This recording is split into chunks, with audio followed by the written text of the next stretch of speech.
Hi players, bonjour from Geneva, my name is S.T.A.L.K.E.R and welcome to Board Game Co. Today I'm going to have for you how to play for Stalker, the board game that was designed by Pavel Sambowski and published by Awaken Realms.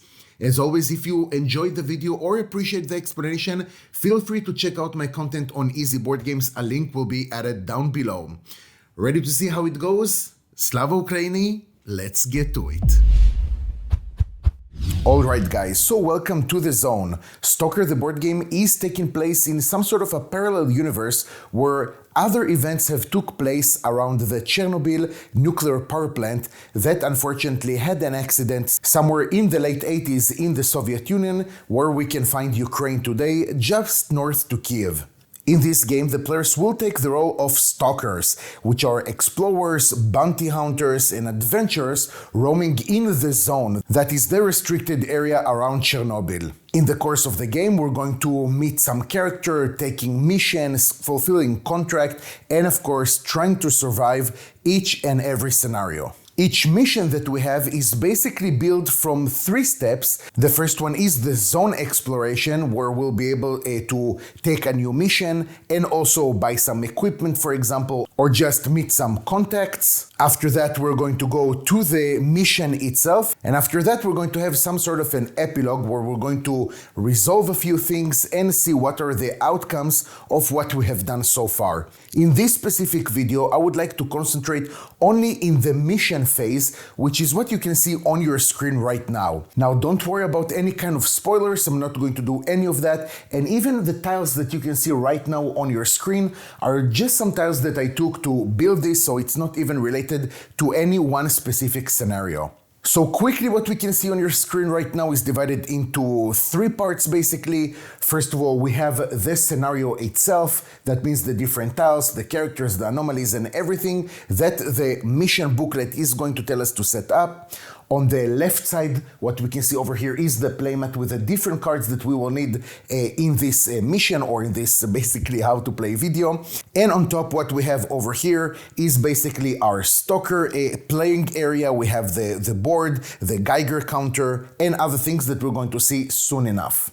On the right side, we just have some tokens and maybe some things that we will need throughout the playthrough. So let's start concentrating on what we can see with the map itself, and I feel that if we're going to lay down some basic concepts that we have in this game, later it will be a little bit easier for us to understand what's going on. Some of it is going to be maybe a little bit too obvious for you, but I just want to make sure that we're all on the same line. So, over here we have, of course, a few tiles that are connected together to build a map, and let's start with the actual size of each space that we have. This, for example, is going to be the most basic unit, let's call it like that, of a space that is 1-on-1. That basically means that it can contain only one entity. So if we have over here this space that is double the size, it will be able to hold 2 entities, here 4, and so on. The borders of the spaces, basically we have 3 types of those. The first one is this gray or transparent one. That means that this is an open edge and there's no problem to draw a line of sight or just move from one space to another. And it doesn't matter the thickness of this line, if it's thick just like this or like this, it doesn't really matter. Next, we have something that is called impassable terrain. This is what we have with this thin blue line over here. This just means that entities will not be able to go into this impassable terrain. Specifically in this case, it's some sort of a body of water. On the other hand, there is no problem to draw a line of sight from one place to another, even if we have this impassable terrain in the middle. Next, we're going to have a wall. That is this thick or thin yellow line, and that basically means that an entity will not be able to just go from one space to another if it is separated by a yellow line, and also will not be able to draw a line of sight. So these 2 spaces, for the purposes of movement, do not consider to be adjacent.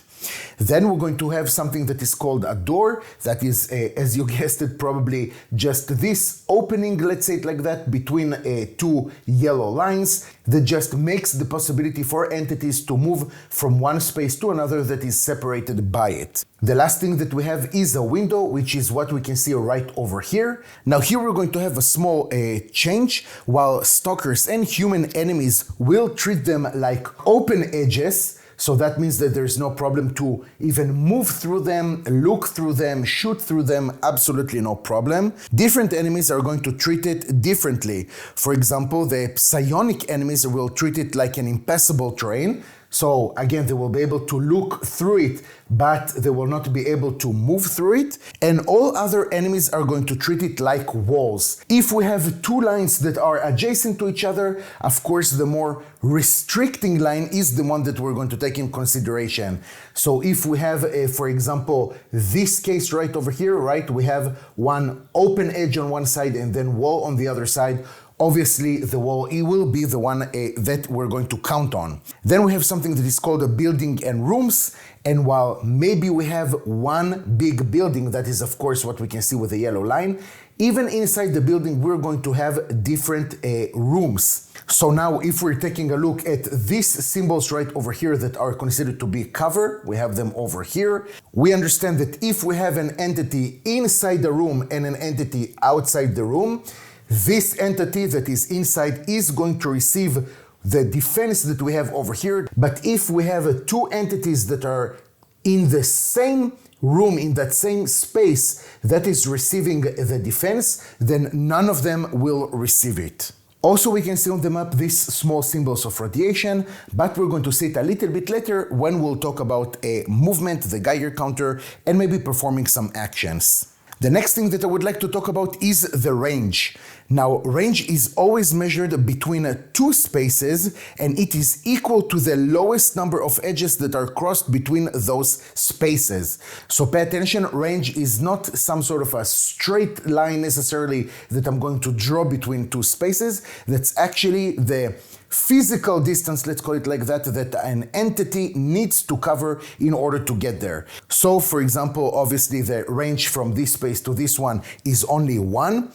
If we have the same space, then the range will be 0. But if I'm going from this space to this one, then the range will be actually 3, because we need to move 1, 2, and 3. And that actually means that the range between them is going to be 3. Next, and another important concept that we have over here is the closest object and the shortest route. So every time we're going to be asked to do something that regards the closest object, of course, we need to first of all visualize what is the shortest route. So if I'm going to have an object over here and I'm telling you that I would like to activate the enemy that is the closest to this one, obviously it's going to be this one, right? Because there is only one open edge that we'll need to pass. But right now, if I'm asking you the same question, it's going to be this one, since the distance over here is going to be 1 and 2, and here it will be 1, 2, and 3. Over here, we're going to have a little bit of a different example, since the range basically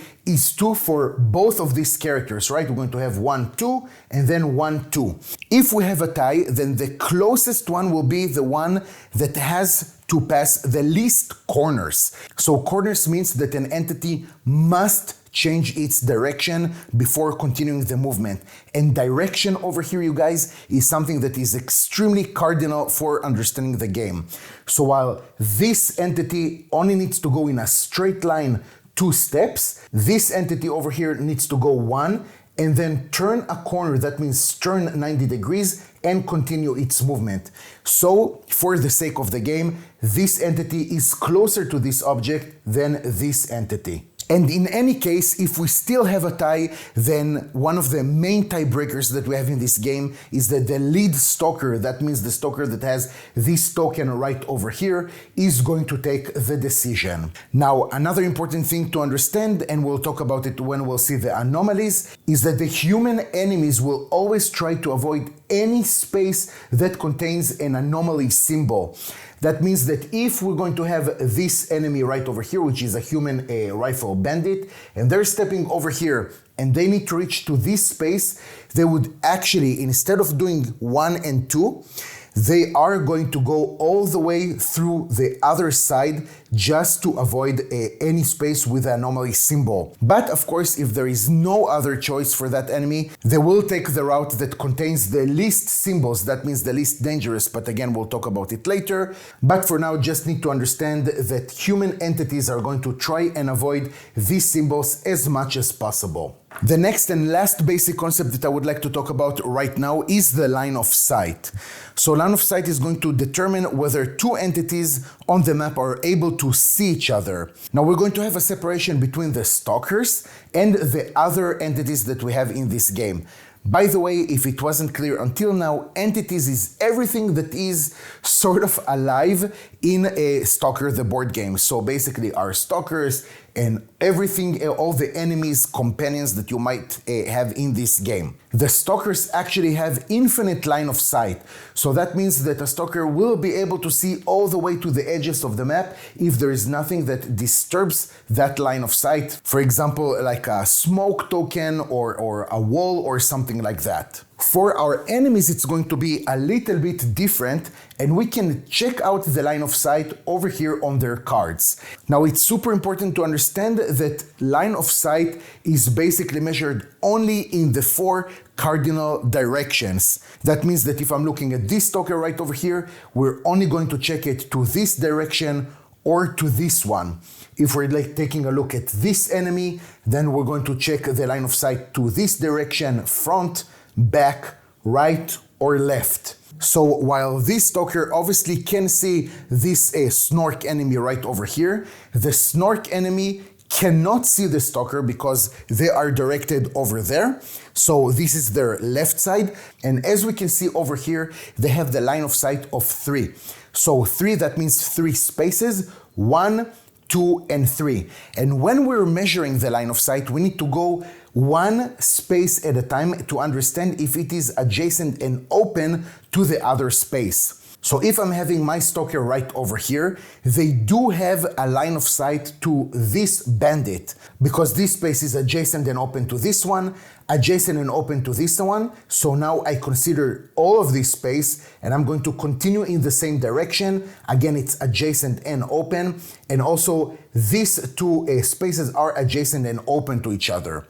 Now, something that might help you to understand it a little bit better is that the specific position on a space is not really important. It's not important if my stalker is going to be over here or over here. They're going to be considered like they're all over the space. So if I'm taking again the same example, let's imagine that my stalker is over here and this entity is over here. So basically right now you can draw a straight line between them. Not that you have to do it, but just to help you visualize it a little bit. On the same manner, if I'm going to have a stalker over here and I have again an entity over here, I know it's going to be a little bit weird, but they do not have line of sight of each other because the cardinal directions, which are right, left, front, and back, do not meet both entities. So even though it's super close, there are no diagonal lines over here, only 4 cardinal directions. And with that, guys, I think that we kind of understand the basic concepts of this game. Let's move on and see how does a mission go. So basically, each mission is going to be constructed from a series of rounds, and all the rounds are going to be exactly the same. We're going to start with the event phase, then we're going to go to the players phase, and then we're going to finish with the enemies and zone phase. So an event phase is super simple. You're just going to take from your mission event deck the first card that you're going to have. Again, I promised not to have spoilers, so this is just a random event that you have over here that sometimes you're going to add to your event deck. I'm just going to take one for the example. It really, I promise you, it doesn't train for you anything. So let's take a look at this card and break it down a little bit. This card that is called Opportunity, we have some flavor text, doesn't matter for now. Then on some of them, we're going to have some sort of an instant effect. Here it says that the lead stalker, and obviously since we have here only one stalker, they're always going to be the lead stalker. They're going to move up to 2 spaces or they're going to attack with their weapon. Don't worry, we're going to talk about this action soon enough. Then after we have finished resolving, if we had something in the instant section, we're going to move on and performing our turns. So this card is going to stay right over here, and whatever effect that we have at the end of the round, well, you guessed it, we're going to see it at the end of the round. So I've mentioned that right now we're going to do this mission with a single stalker, and basically the game is going to be played the same, but we do have here a certain change. I want to draw your attention over here to the player board and see the differences that we have. In a 2, 3, and 4 players, we're going to basically just have the board like this, and we're going to have the token. That means that each stalker in their turn will be able to perform 2 actions.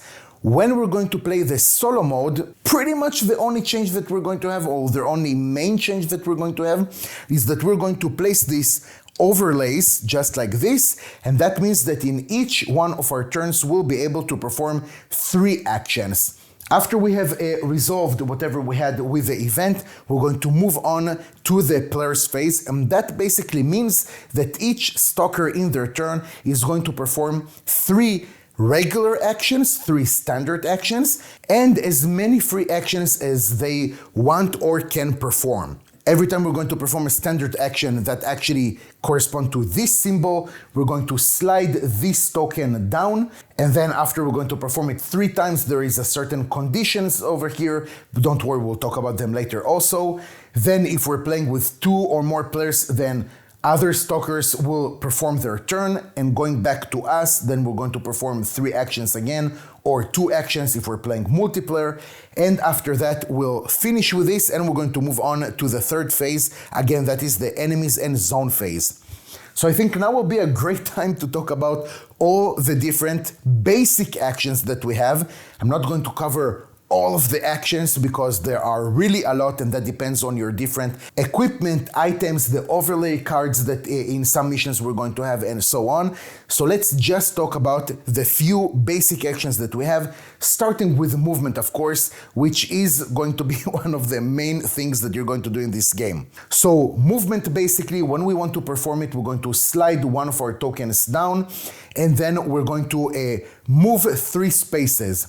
So of course, those spaces need to be adjacent to each other. That means 1, 2, and 3. For example, leave to the side that I just passed in radiated and over here in an anomaly. It's not important for right now, but just for you to understand how does movement go. Now we're going to have some movement rules that we're going to talk about right now. First of all, again, just to remind you that through windows, our stalkers and human enemies, they're going to treat it like an open passage, so there's no problem about that. Then, if you enter a space with an enemy, your movement is going to be interrupted and you must immediately end it.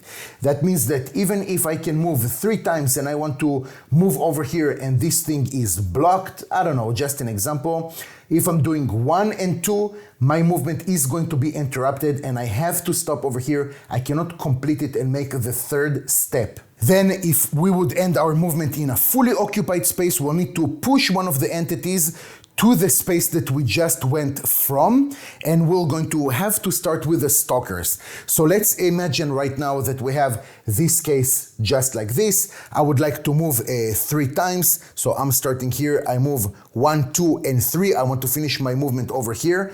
I will have to push the purple stalker to the space where I just moved from.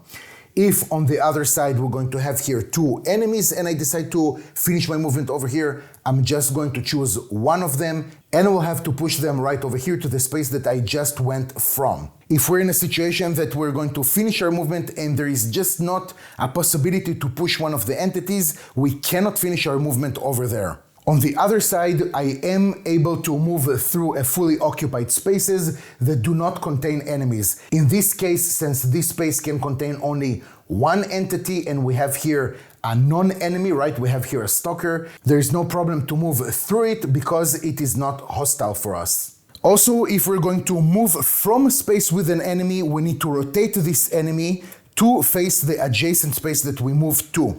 So again, guys, this direction of the enemies is super important. If I finished my movement over here and this standee was to this direction, if I'm going to move out on a different turn from this space, I will have to adjust the standee and face the direction of the space that I just went 2. Another important thing that we have over here, that is the attention token that we have, that is going to start basically in most on missions on our player board, and we have two sides to this. One of them is going to be the low attention, and the other side is going to be the high attention. Different things will make us place this token on the board or move it from one space to another. Let's start that if we end our movement and our high attention marker isn't placed already on the map, then we're going to move our low attention marker into our space. So let's say that again we just started the mission and we just want to move over here. There's absolutely no problem, since we don't need to place our high attention,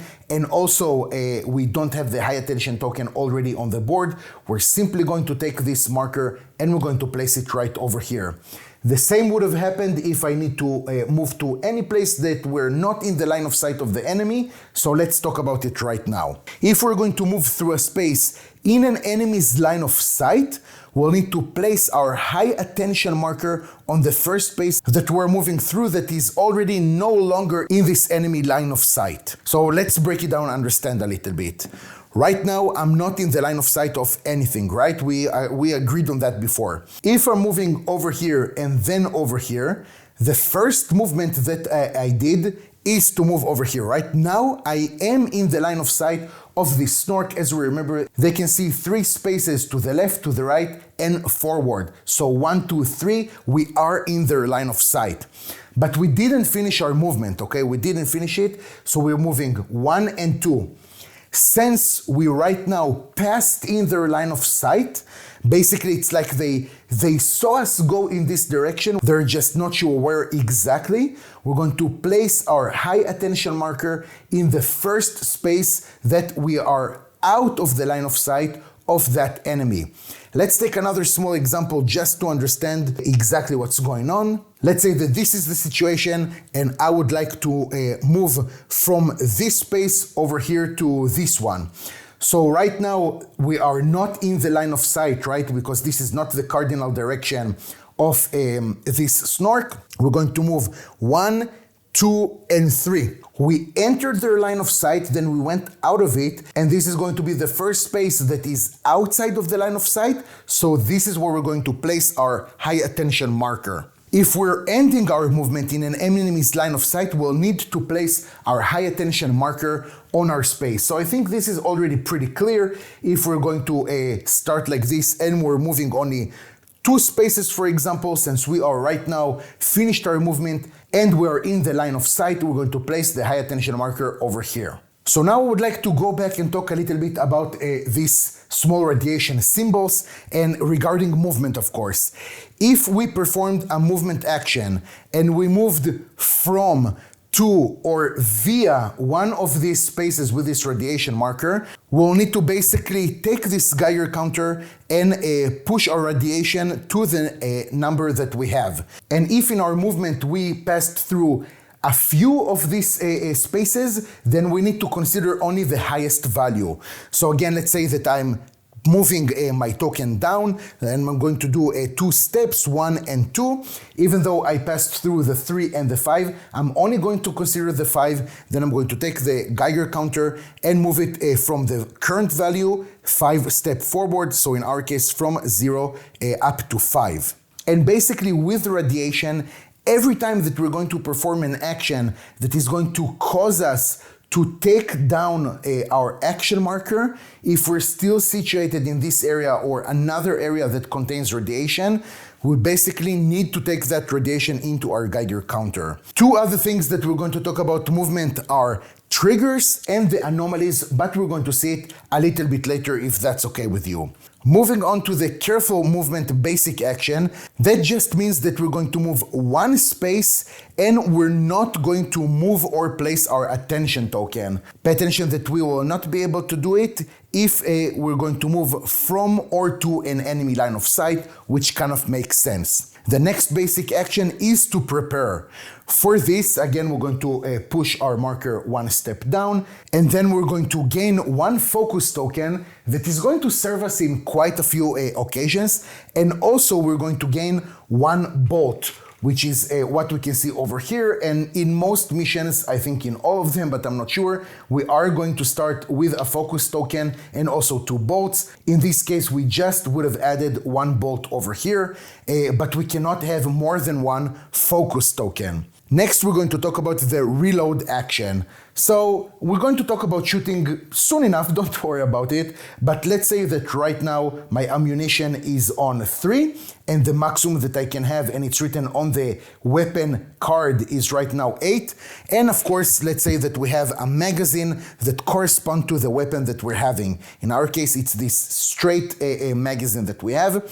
So reload, if we have this focus token, is going to be considered as a free action. So that means that we don't need to take this token 1 step down. But if we don't have this focus token, then it will be considered as an action. Then we basically need to get rid of that magazine, put it back in the supply, and move our ammunition marker all the way up to the maximum ammunition of that weapon. In our case, it's going to be number 8. The next action that I would like to talk about is the pickup. So sometimes we're going to have some loot tokens or different elements that we have, maybe an artifact that we're going to talk about soon enough. But the pickup just means that if we have one of these elements in our space, we can take the topmost loot token, for example, flip it to the other side and then resolve it. That means take whatever is written over there. There are a lot of tokens with a lot of things to resolve. This specific case is an item. The next action is called Decoy. So first of all, just for you to know, we cannot perform it if we're having our high attention marker somewhere on the board. So again, just for you to know it. So let's take a small example over here. Let's say that this is the situation, just like this. So now this enemy, right, cannot see us. We're not in their line of sight. I remind you that this enemy has only the line of sight of 1 to the left and to the right. And we want to draw their attention to this place right over here. With a decoy action, we can get rid of one of our bolts and kind of throw it up to 3 spaces away from us. In our case, we're going to throw it right over here, for example. And then it means that we're going to place our low attention marker and we're going to place it over there. Now, if there are any enemies on that same space or in adjacent spaces, then we're going to draw a yellow enemy activation and we're going to resolve it. But of course, we're going to activate only the enemies that are on the chosen space or adjacent to that space.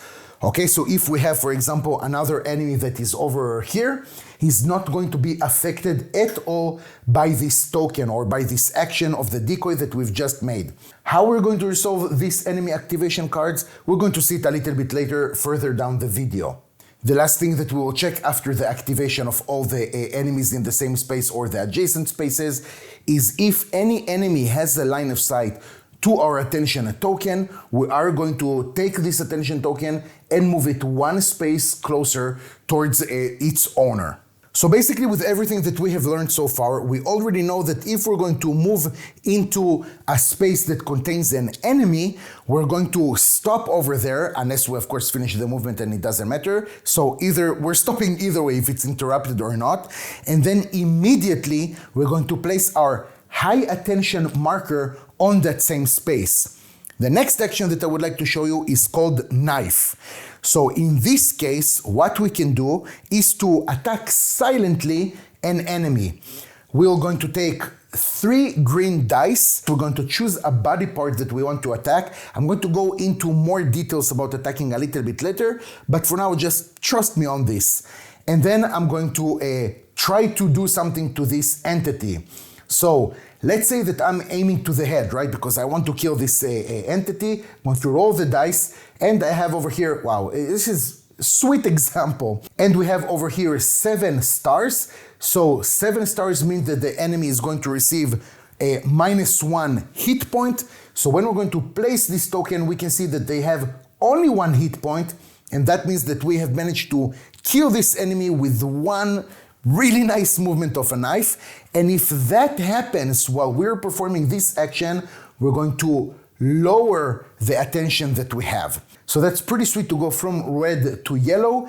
even after we've managed to kill an enemy. The next thing that I would like to talk to you about, and that will connect us also to the anomalies, is the bolts and nuts action. So as you maybe understood already, the anomaly is kind of a dangerous thing, but in any case, if we would like to get closer to it because we would like to detect an artifact or something like that, we are going to have the overlay of that specific anomaly. So we do have here some symbols that are going to indicate basically our chance to activate this anomaly. Now, the anomaly card is something that we're going to draw in, I want to say, most of the missions, and they're going to be placed next to the board. Each one of them has a different effect. We're not going to go into it right now. So let's talk a little bit about the anomalies and then go back to the bolts and nuts action. If I'm going to finish my movement or move through, doesn't matter, spaces with these symbols, I will have to roll the anomaly die to see if I activated. So let's talk about a simple example. Let's say that I'm moving from this space right over here to this one, and I'm stopping my movement. So now I need to roll the dice, and if I'm going to have the same symbol as we have over here, that means that I'm really unlucky and I will activate this anomaly. Fortunately, this is a different symbol, so I'm kind of safe over here. Now, we do need to pay attention that the different symbols have different chances. For example, the red symbol is the most chances to activate it because there is a D10 over here with 4 red symbols, so that means that it's a 40% chance to activate this anomaly. Then we have the purple with 30%, then the green with 20%, and the blue only 10%. There is only one side of the blue die over here. So that was a pretty simple example, but let's say that I did 1, 2, and 3, and I moved over here. Now we have actually more symbols that we've went through. We have here blue, we have the red, and we have the purple. Double symbols don't mean anything. So now we need to roll the dice. And since we do have the red outcome over here, that means that we are activating this anomaly. Pay attention now, it's another thing that we have that is called triggers, which is something that don't necessarily interrupt the action unless we're being told to. But now we need to resolve the activation of the anomaly. And it depends actually if we're going to have there a stalker or an enemy. And the reason that I said that we kind of can weaponize it, it's because this activation is going to affect all the spaces that contain the anomaly symbols. So just for the fun of it, let's say that, I don't know why we have an enemy over here, and we decided to do this move on purpose just to activate the anomaly and try to hurt this entity, this enemy entity over here. And just for you to know that every time that we're finishing a movement in a space that contains one of these symbols, we're actually going to cover one of these symbols. Now, the two conditions over here is that we're going to cover one of these symbols, only after we have rolled the anomaly die. And the second thing is that we're going to cover the, let's call it the highest symbol that is that we can have. So we're going to start again with the red, then purple, green, and blue. Now, just how we're going to connect it to the bolts and nuts action that I talked to you before, because we do have the possibility to do this action. We're going to slide again this token one step down. We're going to discard one of our bolts. We're going to place it in a space that is in with a range 3, and we're going to cover one of the anomaly symbols. So for the example, if I want to move over here and I don't like my chances because we have over here this red symbol, I'm going to first of all do the bolts and nuts action. I'm going to cover this, and then when I'm going to move over here, and I'm going to roll the die, I'm going to activate the anomaly only if we're going to have the purple symbol, and that actually lower our chances to get hurt from the anomaly. Something just to keep in mind that at the end of the round, all the bolts tokens we're going to discard, so we don't have a lot of time to do it. With that, guys, we have finished talking about all the standard actions. Again, we didn't talk about shooting yet or something like that, but we talked about all the standard actions. Now let's see what happens when we're finishing our turn with one of these tokens. So when we're going to move it to the last space, we can see that we have revealed over here a text that says that each enemy with line of sight to your stalker attacks your stalker. Now that we have finished, we are in the line of sight of this enemy, and that means that they are going to attack us. So let's talk at least about how enemies attack us and the damage that they're going to take. This does not include the activation. So enemies always hit. We don't need to roll for them any kind of dice, and their damage is written right over here. In our case, the damage of the bandit is 7, so we need to take 7 damage, but depends on our armor. We have a chance to mitigate it a little bit. In our case, because our armor is very simple, we are going to roll 1 green die, and then we're going to reduce the number of stars from the damage. In our case, it's 1, so we're going to take 6 damage, and from 16 hit points, we're going to go down to 10.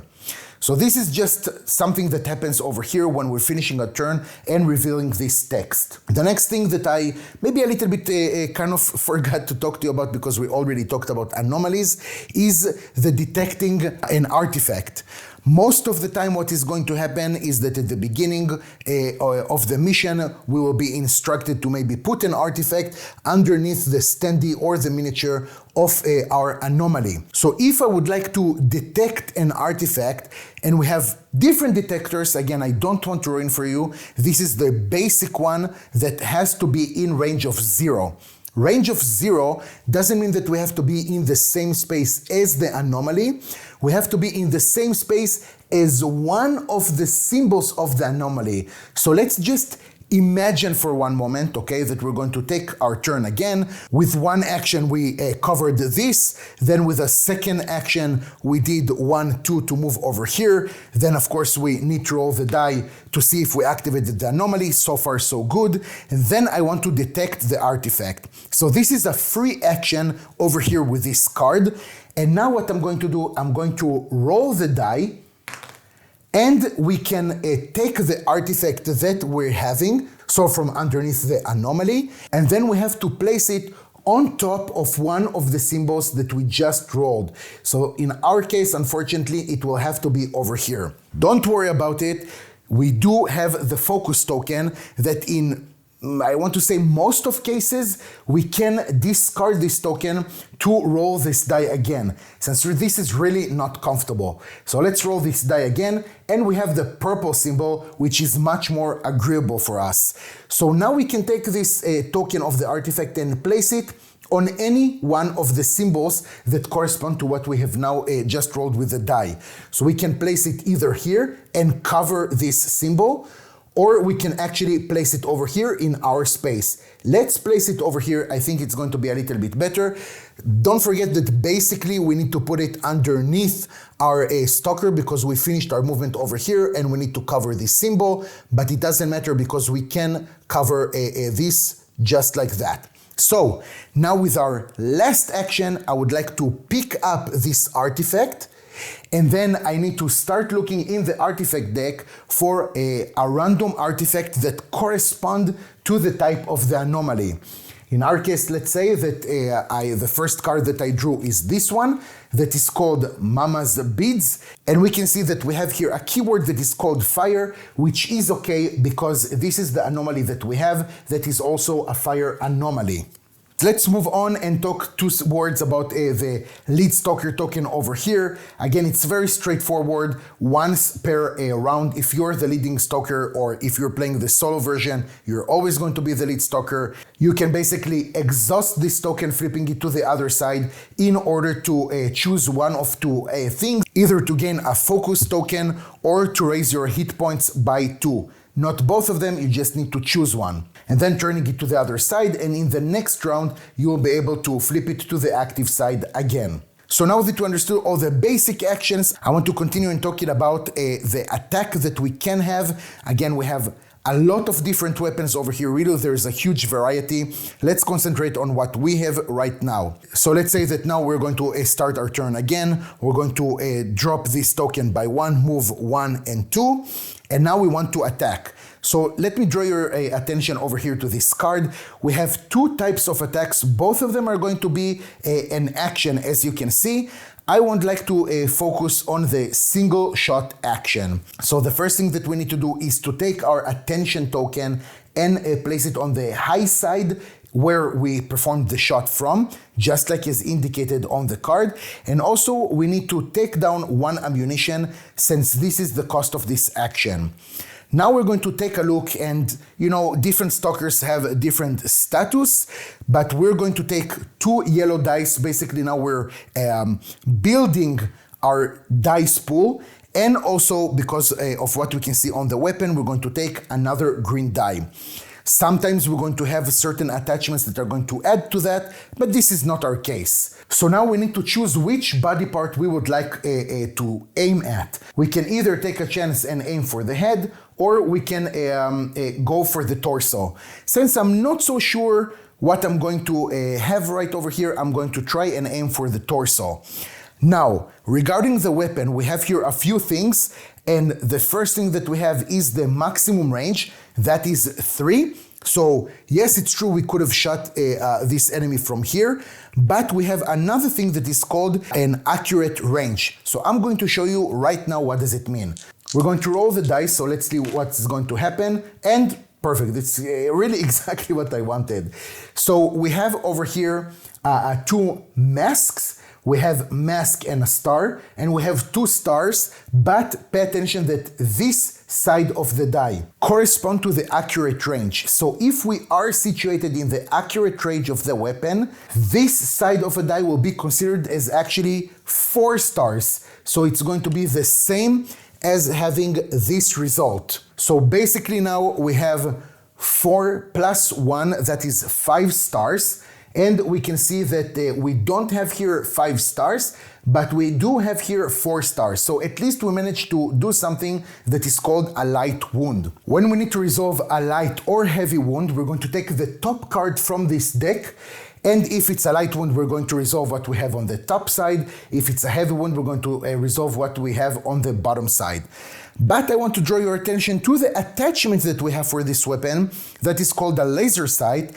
And that basically means that if we're going to cause a light or a heavy wound, we're going to draw 2 cards and we're going to choose whichever one that we want, and then we're going to discard the other one. In our case, let's say that I decided to take this card right over here.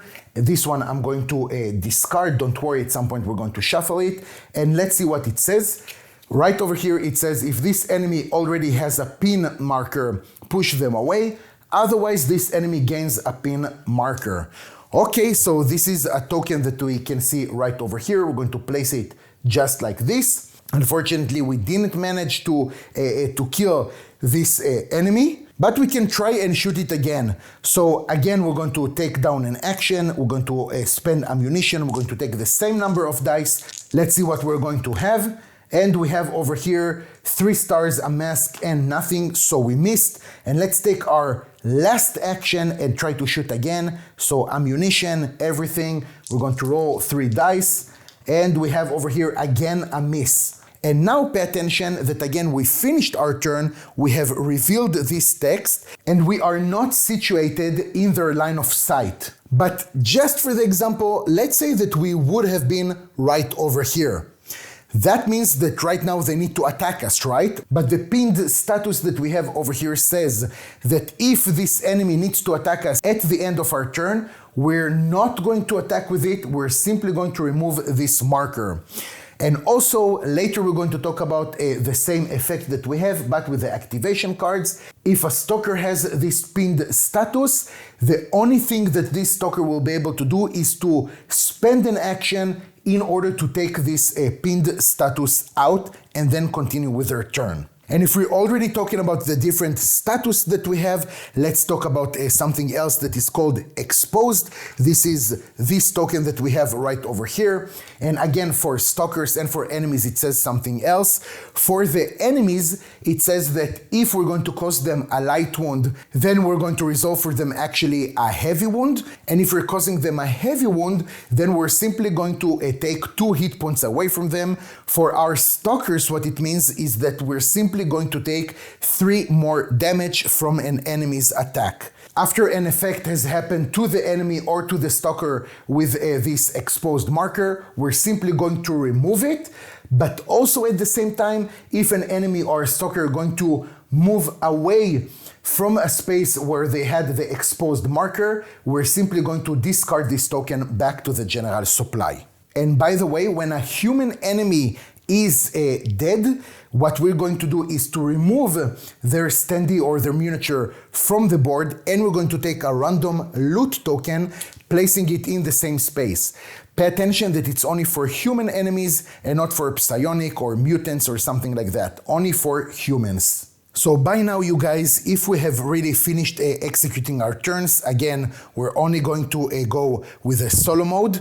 Now it's the time to move on to the next phase, which is the enemies and zone phase. So we have here a few steps, and the first one is the enemy activation. So what we're going to do first is to check what kind of attention token do we have on the board. So let's say that for now we are situated over here and we have the high attention, and that means that we're going to take the first card that we have from the high attention enemy activation deck. That means that the enemy is going to start being more aggressive basically. But if we would have had this token right over here, we would have drawn the first card from the low attention enemy activation deck.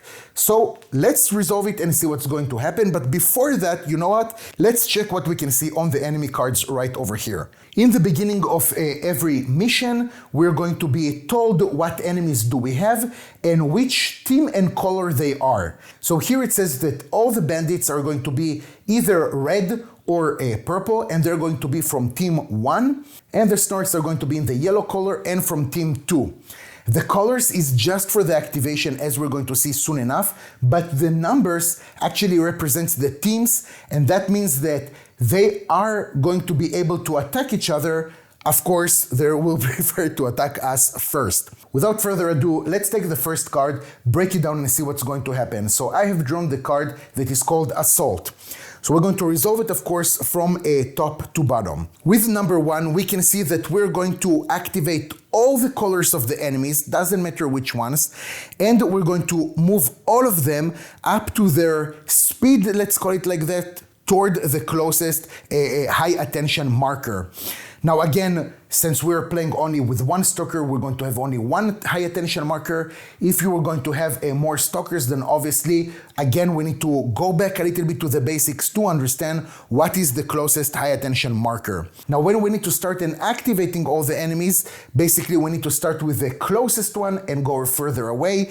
And of course, if at some point we have a tie, then we can go with what the game recommend. It's not like necessarily, but it is a recommendation to start with the green, then red, then yellow, and then purple. So let's start with this guy right over here, and what they're going to do is to turn to this direction, and also they're going to move up to their speed, that is 2 as we saw before. So they're going to move 1 and 2, and they're going to reach to the space where we have our stalker. Then the next entity that is going to move is going to be this snort right over here. So they're going to move 1, 2, and 3. And what they're going to do is to turn to the direction where they're going to go in the next round. And pay attention that right now the stalker and the bandit are in the line of sight of the snort.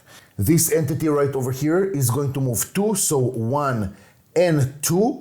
And pay attention that I'm moving through here and not through here, just because they're going to try and avoid spaces with the symbol of the anomaly as much as possible. And the snark right over here is going to move 1, 2, and 3. They don't care about the anomaly signs, so they're just going to keep it really the shortest route. Then we're going to move to number 2, and only red enemies are going to be activated here. So the red enemies are going to move up to 2 speed towards the closest high attention marker. So red enemies means only the bandits because they have the red token, so the snorks in this case are not going to be activated at all. So this enemy is already situated in the space with a high attention, and that means that they're not going to move at all. The second part that we have over here is that the enemies are going to look around after this movement. This guy is going to move 2 spaces, and now they're going to do this look around thing. That means that we're going to change the direction 90 degrees clockwise, and every time we're going to check if they have an enemy in their line of sight. So we're going to move it just like this, but still in the cardinal directions we have nothing. The same as here, the same. So they're going to stay just like this. With your permission, and just for the example, I want to imagine that this enemy would have actually finished their movement right over here.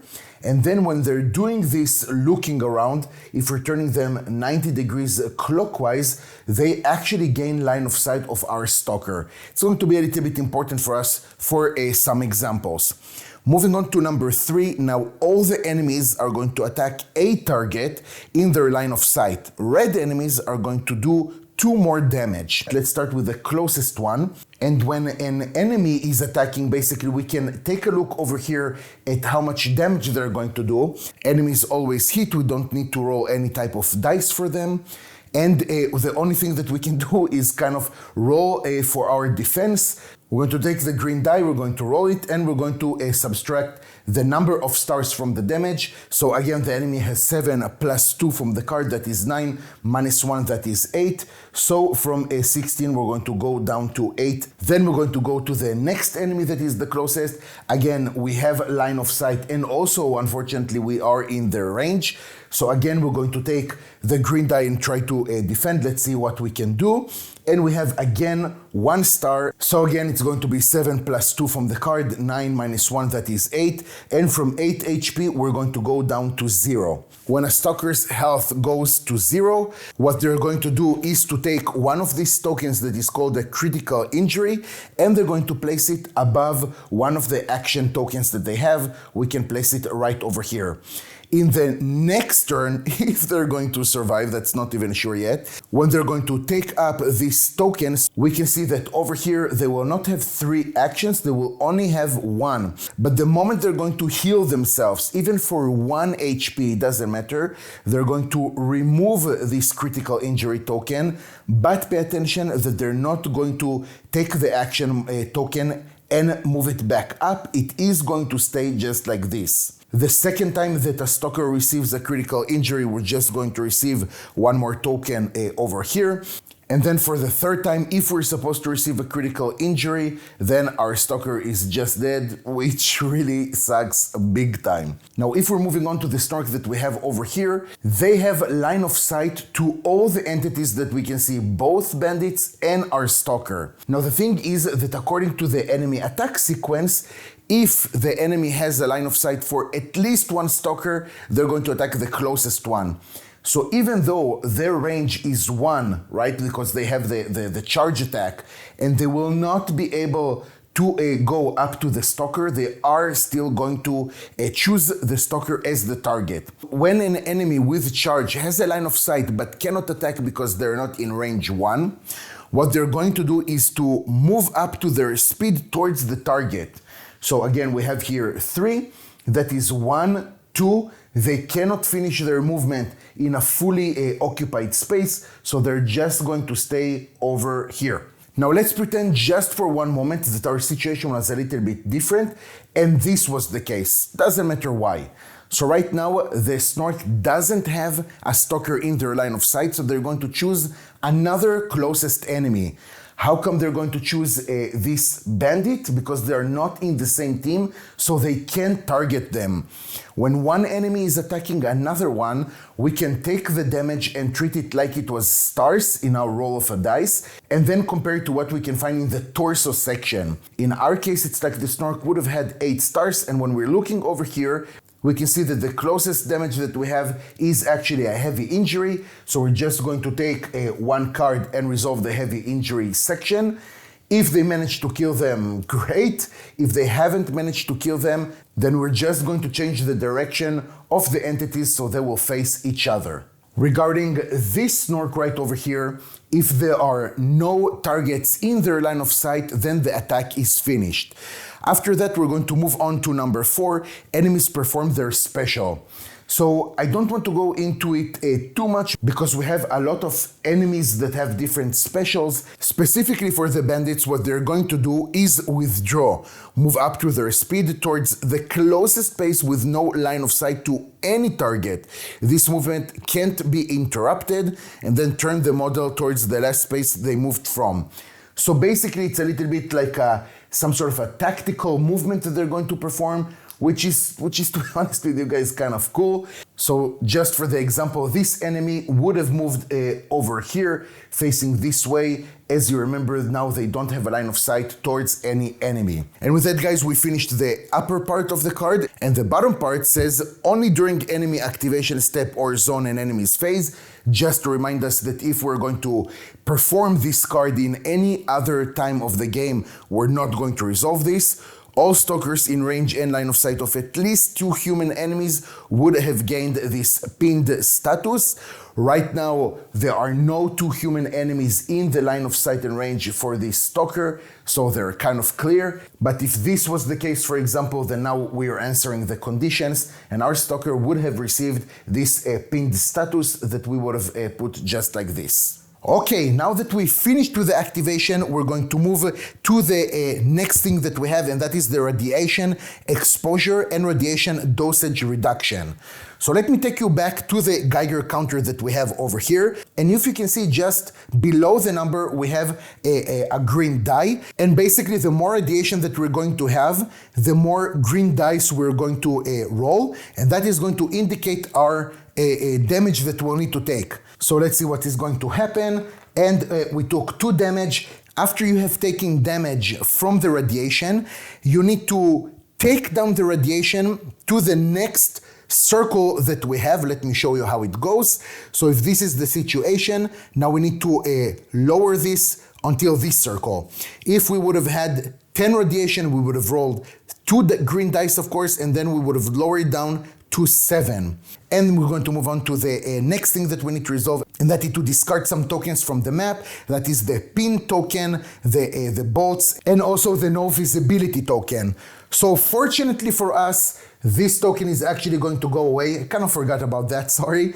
And also this bolt is going to go away. This is why I told you to pay attention, because this is not going to stay over here forever. Moving on to the next thing that we have, and that is the attention reduction. We're going to lower our attention only if a stalker is not currently in an enemy's line of sight. So when we need to lower the attention, if it is on red, we are going to take it down to yellow. If it was already on yellow, we're going to simply remove it from the map and place it again in our playing area.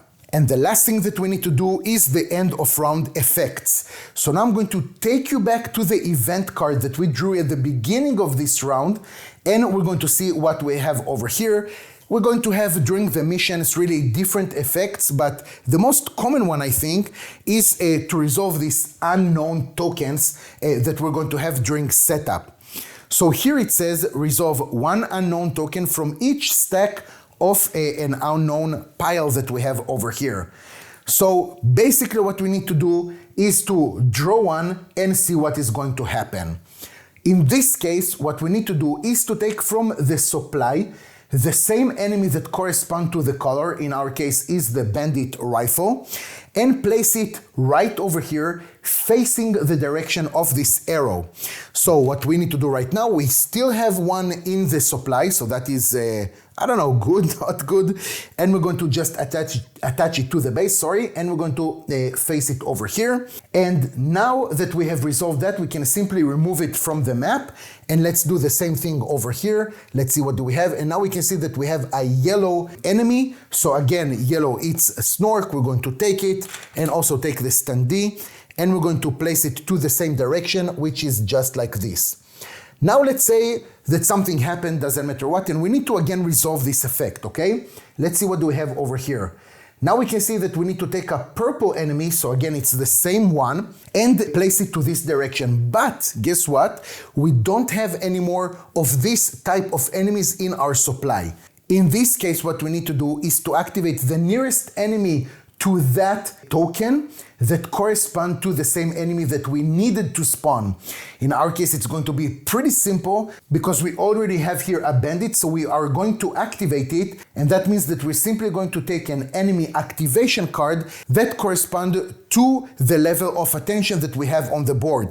If we have red marker, then we're going to resolve the red card. If we have the yellow marker, then we're going to resolve the yellow card. So let's say that this is the situation. We're going to take one yellow enemy activation card, but the thing is that we are going to activate only the specific enemy that we just talked about. Even if we're going to have here effects that are going to talk about multiple enemies, we ignore that and we're only going to activate that specific enemy. So that is something that is pretty important to understand. And then we're going to discard this token. And another type of token that we have is this X token. That means that it's basically nothing. We can simply take it out. And if we're going to take a color that does not exist with our enemies, we simply don't do anything. One more thing that I want to say is that if this is the situation, for example, we have one over here in the supply, and we're going to resolve this token. If we are going to place at least one enemy, so we're going to take it from the supply and place it just according to the instructions like this. Even though we don't have a second enemy to place over here and it states 2, we're still going to discard this token without doing anything else. So that is the end of the round effects, and then they're just going to tell us most of the time, reset all tokens. So that means that we're going to take out these action tokens and place them up. And we're going to refresh the lead stalker token, just like over here. And then we're going to start another round by drawing the next new event card. And that is it, you guys. I think this is where I'm going to cut the video. I think that I pretty much went over, I want to say, most of the rules that we have in this specific phase. I feel that it's a little bit more important than the other phases that we have, like in the zone exploration with the map and everything. I hope that it was clear. I hope that I managed to do a little bit order over here. Thank you very much for watching and for your patience. Take care, and I'll see you next time.